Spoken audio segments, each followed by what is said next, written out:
Welcome to Jurassic Park.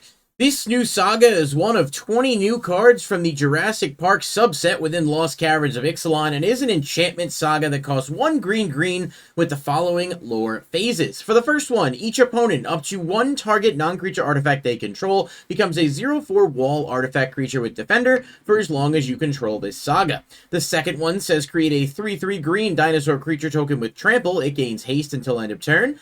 And the third says destroy all walls, exile this saga, then return it to the battlefield transformed under its owner's control. Jurassic Park is what it comes back transformed as, and it's a legendary land with each dinosaur card in your graveyard has escape.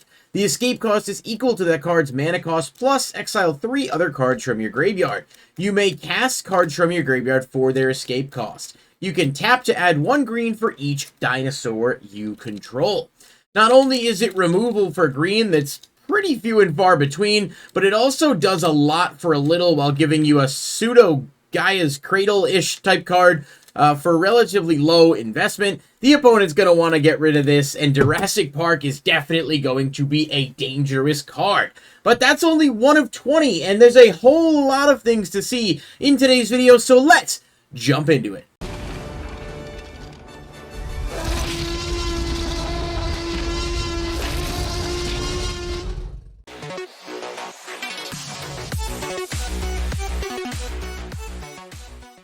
Alright everybody, welcome back into the video, and thank you so much for being here. As always, I do appreciate it. If you haven't done so, please hit that like button and subscribe. Click the bell icon if you want to stay notified for all up-to-date videos and such, because we're still covering spoilers. There's still Ixalan stuff's kind of wrapping up, but I think I'm parsing the rest of it into videos to make it like easy to digest for you guys. And today we're talking about the Jurassic Park like mini subset, whatever you want to call it. This is very similar to the Transformers subset from Brothers War. It will only be available in collector boosters and set boosters, so it will not be like a draftable standard legal thing or anything of that nature. I don't know exactly what the breakdown is for these cards in the set boosters, if it's going to be like in a list slot or if it's going to be something else. Obviously, in the future, with the new type of booster and all that changing, we could be looking at a very different layout for these, in-set universes beyond, but this is not going to be the case there. You can also get these in bundles. There is a gift bundle that's going to have this. It's going to have, I think it's like 8 set boosters, a collector booster, and then a foil Jurassic Park card. And like I said, there are 20 cards, and then there are also some lands that are really cool. And I don't know if the land is going to take the spot of a regular land or if the land is going to be in the Rex slot. Not really sure. This is a little bit bigger, though, than the Transformers subset, and there's some pretty cool stuff here. So we're going to dive right into it because there are a good amount of cards to cover, and we've only gotten into one. So first up, we've got Dino DNA. This is a 1-drop artifact with Imprint, and it costs 1, tap, exile target creature card from a graveyard, activate only as a sorcery. Then you can pay 6, create a token that's a copy of target creature exiled with Dino DNA, except it's a 6/6 green dinosaur creature with Trample, activate only as a sorcery. So it's actually pretty cool, and you guys might notice on the card on some of these images, almost like the outline of the Jurassic Park logo. I have not been able to confirm this, but as far as what I can tell, you're going to have 2 different options of pulling these. There's going to be the regular versions that won't have that logo, and then the specialized versions that will have like a more glossy effect in that logo, similar to the shattered glass versions of the Transformers.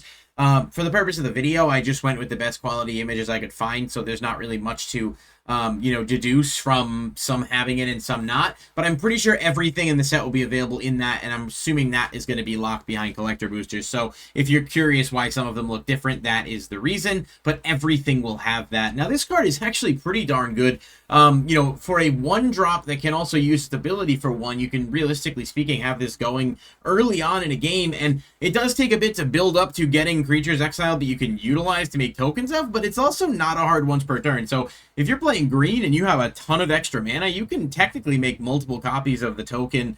And there's so many different creatures that obviously will benefit from this, being able to make copies. It's just a really strong card as a whole, and it doesn't really have to be constricted only to dinosaurs. It's just good in general. Ravenous Tyrannosaurus is 4 red-green creature dinosaur. It has Devour 3. When it enters the battlefield, you may sacrifice any number of creatures. This creature enters the battlefield with 3 times that many possible counters on it for each of those creatures. Whenever Ravenous Tyrannosaurus attacks, it deals damage equal to its power to up to 1 target other creature. Excess damage is dealt to that creature's controller instead. So it's like a trample-ish, but it's actually not battle damage. It's just dealing like a, ability damage on top of it, which is pretty cool. And this thing can be pretty beefy pretty quick. If you sacrifice 2 creatures when it comes out, it's a 12/12 that can take a creature out and also hit for, extra damage. It's definitely pretty cool. It's a shame it's not a legendary creature, given that the T-Rex is probably like the most iconic of all the Jurassic Park dinosaurs, but alas, it's still a really good card, and definitely a solid inclusion for dinosaur decks. Gishath decks are going to love this card a bunch. Owen Grady, Raptor Trainer. That's right, Chris Pratt is now a Magic the Gathering card, and who knows, maybe he'll be one again if Marvel's crossover brings us some Guardians of the Galaxy stuff. But this is Owen Grady, Raptor Trainer, 1 red-green legendary creature, human soldier scientist. Partner with blue, loyal Raptor. Tap, put your choice of a menace, trample, reach, or haste counter on target dinosaur. Activate only as a sorcery. So it's definitely meant to work in conjunction with blue, which we'll get to in just a bit. But this card in general, being able to give your dinosaurs different counters makes it worth getting out early, and you can kind of haste on some of those bigger creatures is kind of nothing to sniff at. Of course, it is a sorcery speed, so you can't use this during the opponent's turn to like give something a reach at the last minute or whatever, but it's still a really solid, card as a whole, and the card it partners with is actually interesting too.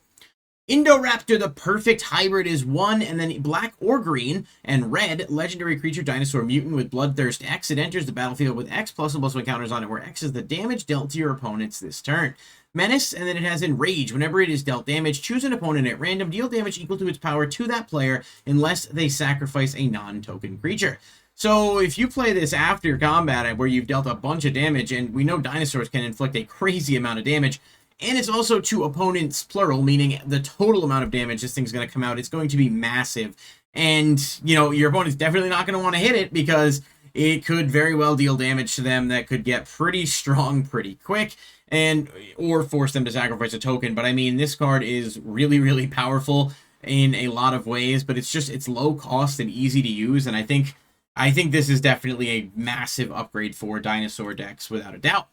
Ixalan, Paleontologist, is 2 green, white, blue, legendary creature, human scientist. Tap, exile a creature card from your graveyard, then discover X, where X is the mana value of the exiled card. Activate only as a sorcery. And of course, Discover is a watered-down cascade. In a way, you exile cards from the top of your library until you exile an online card with that mana value or less. You can either cast it for free or put it into your hand. So in this case, X is whatever you're exiling, and obviously there's plenty of ways to get powerful creatures in the graveyard and get rid of them without having to, go crazy actually playing them on the board. So this is a pretty cool commander that has some interesting color options for you. Definitely some of the better dinosaur cards do fall into the green and white, but there are a lot of them that are red or have red in the color. So, it's definitely going to look a little different. But again, this doesn't really care about dinosaurs all that much either. You can play this in a completely off-theme deck, and it's still going to do something for you. Compy Swarm is 1 black-green creature dinosaur. At the beginning of your end step, if a creature died this turn, create a tap token that's a copy of Compy Swarm. I like that they didn't make this like Scute Swarm where you could just endlessly keep doing it, because it would be completely broken if it was. But as is, it's not terrible. Your opponent's probably not going to want to leave it there too long, because it can really start to stack up if you have multiple copies. Obviously, then they keep doubling, and you're just getting a lot of dinosaurs on the board and a lot of board presence that can be buffed by your other stuff. So it's a cute card. It's definitely not the most impactful of what we've seen here, but it's not bad either. Blue, Loyal Raptor is 2 green-blue legendary creature dinosaur. Partner with Owen Grady, Raptor Trainer. When this creature enters the battlefield, target player may put Owen into their hand from their library, then shuffle. I do like that partner clause sometimes, so obviously being able to search Owen if you're maybe playing this as your commander. I don't know why you wouldn't just play both, given that it has partner, but some people may have their reasons. For each kind of counter on blue Loyal Raptor, each other dinosaur you control enters the battlefield with a counter of that kind on it. So this is really, really cool, because basically you can start to stack counters up on blue with Owen, and after a couple turns, all your dinos are coming out with haste, menace, trample. The opponent's not going to want to let this thing live for a long period of time, because you're really going to be able to start getting powerhouses out quick with all kinds of keywords. This is a really fun combination, and I think, commander-wise, it's giving you access to red, green, and blue, and I just think that's opening the door for a lot of fun, although you are kind of excluded from playing white, and there are definitely some dinosaurs with that color that you'll miss out on, so you might have to tweak the deck a little bit if you were to build it that way. Life Finds a Way is 2 and a green enchantment. Whenever a non-token creature with power 4 or greater enters the battlefield under your control, populate. And that's create a token that's a copy of a creature token you control. So this is obviously going to combo really well with things like Dino DNA, perhaps, if you make a token of something and then you play a non-token creature, and then you can copy your existing token and you get another 6/6 whatever with trample. I definitely could see this, dinosaurs have the ability to make a lot of different tokens, especially now with a lot of the new cards we've gotten, so I think this is going to be an interesting card for sure. Hunting Velociraptor. This may actually be one of the best cards in this slate of reveals. It is 2 and a red creature, dinosaur with first strike.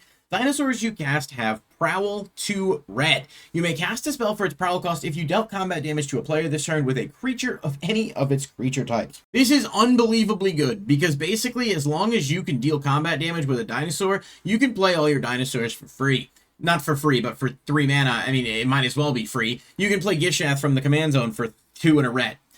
You could play any of your big dinosaurs from hand with 2 and a red. That is an unbelievably powerful effect in a deck full of high-cost creatures that normally you have to find different ways to cheese out. This doesn't even care to cheese them out. You just swing. It's got first strike, so if you attack and if it has trample, or if you have any way to get through. I mean, we just went over ways to put menace counters on stuff.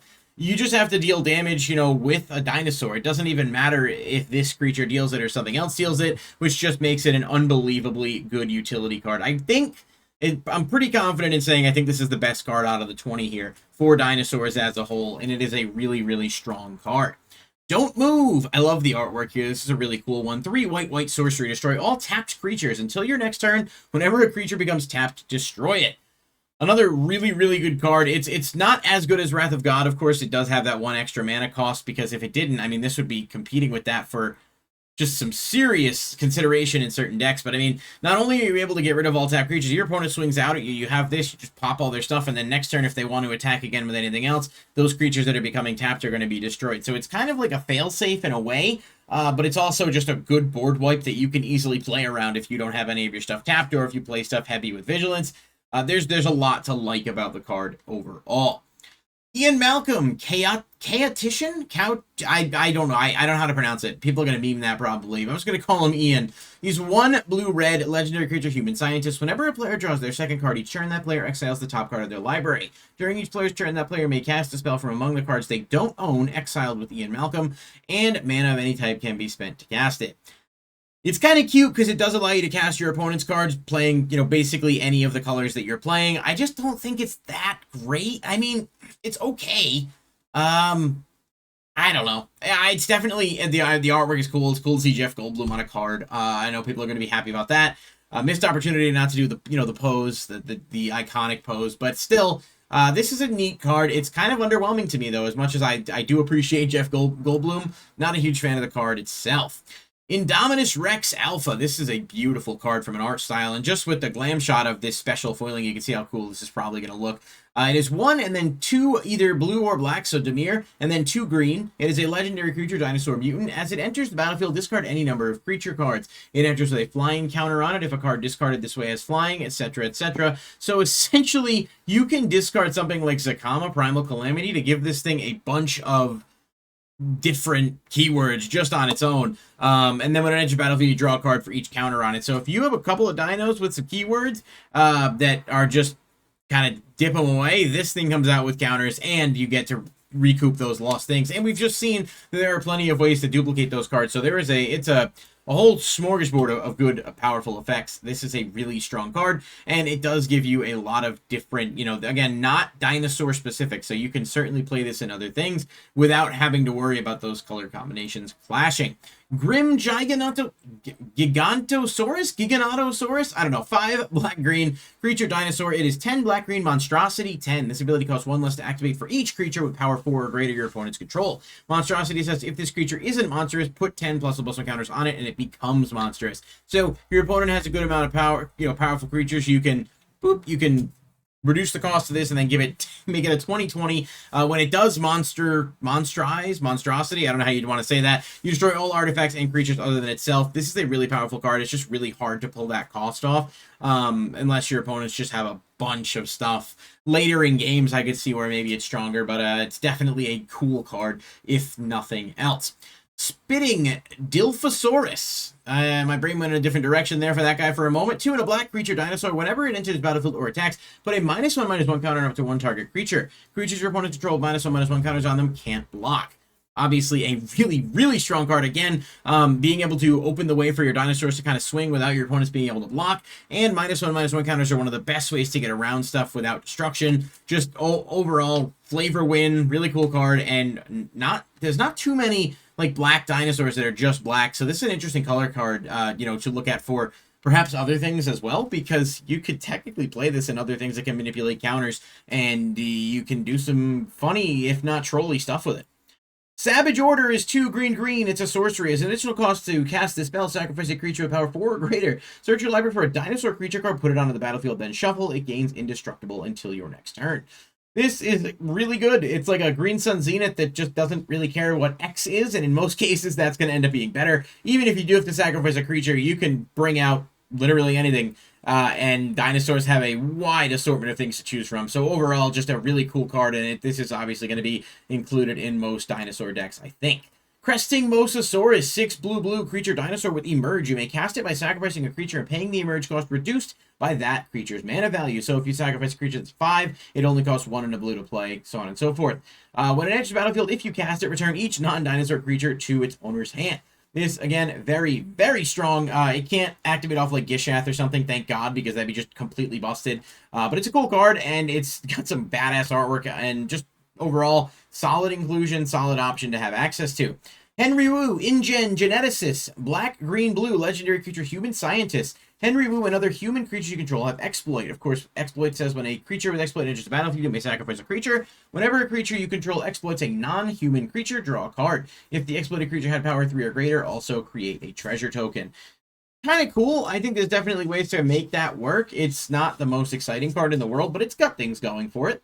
We've got Swooping Pteranodon. It is 3 red-white creature dinosaur with flying and haste. When it or another dino with flying enters the battlefield under your control, gain control of target creature and opponent controls until end of turn. Untap it, it gains flying and haste until end of turn. At the beginning of the next end step, target land deals 3 damage to that creature. I just want to point out that this thing does not have any kind of once per turn restriction. So if you keep bringing dinosaurs out with flying, you can just keep taking control of things the opponent's control, and then after they attack, a lot of them are just going to go away if the land deals enough damage to them. Another really, really cool card, and obviously this is definitely not something you want to see your opponent cheese out for free, but combining it with some of the stuff that can give counters to things, dinosaurs are even more powerful with access to weapons like this.